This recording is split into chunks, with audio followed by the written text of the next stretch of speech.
Alright guys, welcome back to my channel. Today we're going to go ahead and keep on moving along with our series. Now, so far we've done box offsets, we've done offsets. We're going to continue with the offset portion of this, and then we're going to jump to 90s, later on, and then kicks, so on and so forth. So with this, basically, I'm going to try not to have a long drawn-out conversation with you guys about this, because like I said, a lot of people don't like hearing all these stories. What do y'all think about this crazy deal I got going on? Pretty crazy, huh? Hopefully the next time you guys see me, this won't be so massive. Anyway, so with the 3-point saddle, basically, why do you need them and when do you use them? So a lot of people, I've seen a lot of electricians say this is the hardest bend known to man, and they will bypass it and do a 4-point saddle. Now, both offsets or bends have a purpose. Now, the purpose of a 3-point saddle is to get over something round. Now, believe it or not, I have seen people use a 3-point saddle to get over like a beam. And I'm like, okay, it works, yes, but it looks... So, having said that, let me show you what I use it for. Okay, so if you're, let's say you're on a construction site and you got a pipe to go over, whether it be a piece of conduit, plumbing pipe, fire suppression system, whatever it may be, whatever is round, that is basically the only time I would use it. Now, if you master this, and this is going to take you some time because this was one of the hardest bends that I have ever used in my life. It works good and it looks good. Now I'm going to tell you this. When you get it and you do it right, it looks excellent. But this particular bend, when I do it especially, now I'm not going to show you this on camera, but I can assure you of this. When I do it, there will be dogleg in it. And it takes me a few minutes to get it right. But, I would rather spend a few minutes getting a bend look beautiful than putting some crazy 4-point saddle that you really don't even need, and you're taking a lot of space, and it looks like crap on a white rag, basically. If you do it right, it looks great. Now, the bends are this. What you have to do is you have to measure with your tape measure from wherever it is, like if this was the wall, to the top. So let's just say it's 3 inches, okay? So basically, the measurement will be 2.5 times 3, which will be 7.5. Now, I'll explain all this later. I'm just letting you know what you do. So basically, you measure up here, you times whatever your obstruction is by 2.5. Now, I like to give myself a little more leeway. So let's say it was 7.5 inches from my mark to mark. I will take that back either a quarter or another ½ inch, so it'll be 8 inches. Just because I don't like it super flush on my whatever it may be, whether sprinkler pipe or whatever. I like having that little gap. Now, some electricians like it tight, and that's fine. Me, personally, I don't like it like that. But everybody's different. So let's go ahead and measure this, because I don't know what it is. This is a 1.5 inch piece of PVC. We're going to measure now. I have this wonky table here that, well, you guys know. It's got a big hump in it, so my bends don't look right now. I know you're probably saying, gosh, you probably made enough money to buy you a table by now. Well, yes and no. This table was free, so I'm just saying. All right, so I'm going to keep my ugly mug out of this whole entire scene. So now these measurements are going to be exactly the same, whether it's ½ inch, 3/4, 1 inch, so on and so forth. So we're going to go ahead and measure this and see. So let's see what we got here. All right, we got 1 3/4 inch. See if you guys can see that. Basically, I'm going to go ahead and move it up to 2 inches. All right, so we need to times 2 times 2.5, which is 5 inches. All right, pretty easy, right? Now, how do you do this on a piece of pipe? How do you get the measurements right? All right, so just for the sake of this video, I have a piece of ½ inch EMT here, which is roughly about 5 foot long. I'm going to put this right in the middle of this. Now, I don't know, guys, if you can see it or not, but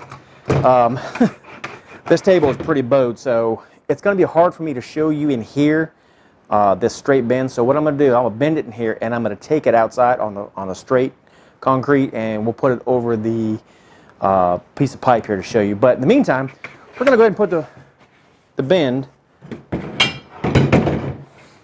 right in the middle of this pipe, just for giggles. All right, so right here, what we'll do is we'll do this, okay? We'll just put here, let's just say our measurements right there. Now we know we have to go 5 inches on either side, correct? So what we'll do is we're going to take that mark, that's our center mark, and we're going to put 5 inches over here. And we'll do 5 inches this way, which would be 10. right, we can double check that and make sure. I'm going to cut myself an inch, that way it's good. So that's at 6, which is actually 5 because I cut myself an inch. And this one is, cut myself an inch and about 6. All right, now what we need to do is on your bender, this is where you're going to have to start learning how to use your bender and what the marks mean and so on and so forth. So the center of your bend on this ideal bender is going to be these rim notches right here. That is where you need to put the first mark. So when you put this pipe in here like this, what you'll do is you'll take the mark and you'll put it right there at those rim notches. That's what they call them. All right. Now what will happen next is what you're going to have to do is this. All right. You will pull this first bend down to 45 degrees and leave the pipe in there. So, all right. So you'll pull it down to 45 degrees. That'll be your first bend. And then what you'll do is after you bend it, which I'm going to show you this in a second. I'm just explaining it to you. Let's say you already bent it. So now this pipe here is bowed down and this pipe here is bowed down. You'll take it and you'll slide it to your arrow and then you'll bend it to 22.5, but I just go to 22. Like I said, I don't know any person, I've only done a few times my whole entire career, that you can bend a 3-point saddle perfectly the first time. This takes time, you don't do it a lot, and I would rather, like I said, take an extra 5 minutes, get it right, than to hurry up and do it, have big old dog leg in it, your journeyman gets mad at you, or you get mad at yourself after you look at it and you're like, wow, what a piece of crap. So, without further ado, let's bend this thing. All right. Now, obviously, I wouldn't be doing this on one knee, but I do want to show you guys how easy this is and how pretty it is when it's all said. Okay, here we go. We have the first mark on the rim notches. Now, there is shrink factor, but since we're not measuring from a piece of conduit to your obstruction, we're not even going to worry about that. If you guys want me to do a video on that, how to figure out how to do that with the shrink factor, guys, by all means, I will easily do a video on that. But right now, we're only doing this. All right, without further ado, let's bend it. 45, then 22. All right, here we go. Now remember, what we want to do is we want to have this line keep on going parallel with this piece of pipe. All right, as you see, I have the bend, right? So if I was standing straight up, both sides are 45s, basically. All right, so what we're going to do next is we're going to, like I mentioned, we're going to take it and we're going to slide it to the arrow. All right, and what we'll have to do, when we get it there, we're going to have to spin it up. And like, there's an arrow on both sides of this pipe. Now what you're going to do is you're going to have to sight down this pipe to make sure that this way and that way, right and left, that you are completely level. Now this is where you need to make sure that you get it as close as possible, because this is where the dog leg always gets from me. So once I bend it to 22, I will look down it again and fix a dog leg, because there will be a dog leg. I can almost guarantee it, and I'm okay with that because, like I said, it's easy to fix. Now, you want to fix it before you get both bends in, because it makes it that much harder. All right, let's go, 22.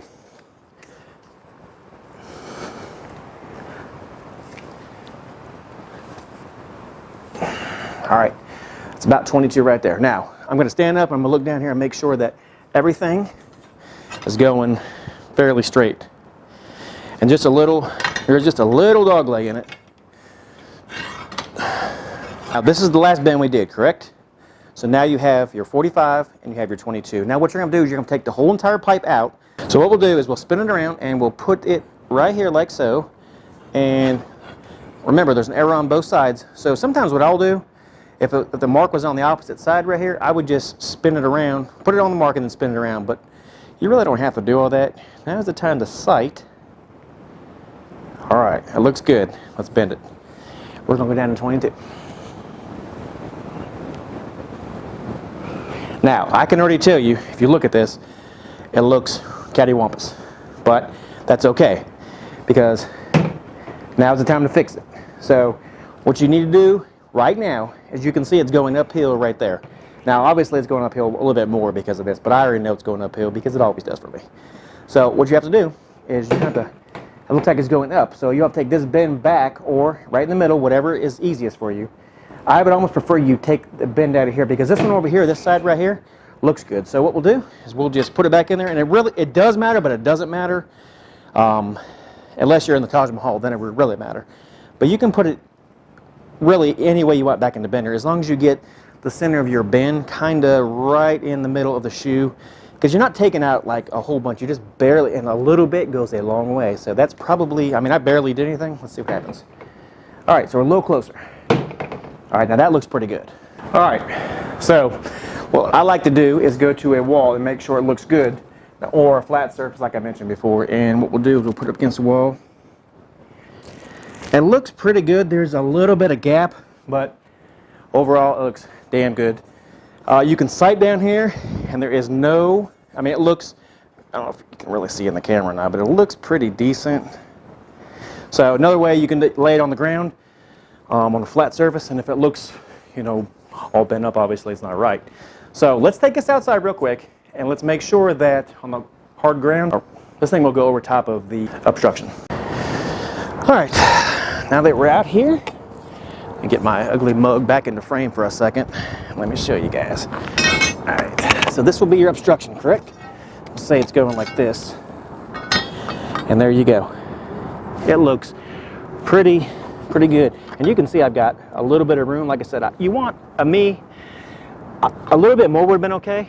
Usually I have anywhere from a 1/4 inch up to an inch, but 1/2 inch for me is usually the magic number. I mean, you can see daylight in there with no problem, and it's level both ways. So that's basically all you really need to do. All right, guys, there you have it. It's pretty easy to do. Like I said, you know, it just takes practice. What I recommend, like I recommended in the box offset and the offset videos, is what you need to do, what I think you should do, if you're really wanting to get this thing down pat, is to make sure that you watch as many videos and talk to many good electricians as you can. Those electricians that, you know, say that they're great, those are the ones you got to watch out for. Because if they're tooting their own horn, chances are they're not as great as what you may think. All right, so like I said, your measurements are this. Your first bend goes in the rim notch of your bender. Second, you slide down, you go to the arrow. So it's arrows on both, center or rim notch in the middle. All right, 22, 45, 22. Now there's other variations of this. I mean, I used to bend it on 30s and 15s. It doesn't really matter. 22, 45, or 22 and a half rather, that's what they say, but it's really only 22. I never go 22 and a half, and maybe that is why I always have to tweak it. Anyway, who knows? But it always works out great, and you saw it out there perfectly. You know, yes, I did take it off camera a little bit just to tweak it when I was on the wall right here, just to make sure that it was level. But like I said, take your time with this, learn how to do it, and when people look at your work, they're like, oh my, this guy knows what he's doing. All right, pretty easy, right? So the next video will be a 4-point saddle. Hopefully this haircut will, I'll do something about it.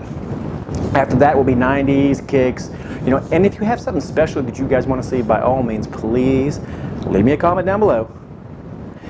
And if you have any comments about this or anything or any questions, feel free to hit me up. I'm very confident in conduit bending, and you know, I feel, now I'm not tooting my own horn like I just mentioned, but I feel that there's no bend that I can't do. I've done them all that I know of, and even some that aren't really in the textbook. So conduit bending is an art, and like I say, you know, it's really easy to do if you just practice, practice, practice. Take your piece of pipe from a job. If it's trash, don't steal pipe, obviously, or go down and buy you some at Home Depot, Lowe's, or whatever.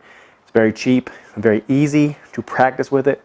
And guys, when you go to your next job interview, you can say, yes, I can bend conduit good. Make sure you hit that bell and subscribe to me, because the next video, like I say, will be a 4-point saddle, and there's going to be a lot of electrical videos this year, like I mentioned before. All right, if you like what you see, like and subscribe. God bless, and we'll see you guys on the next one. Have a great day.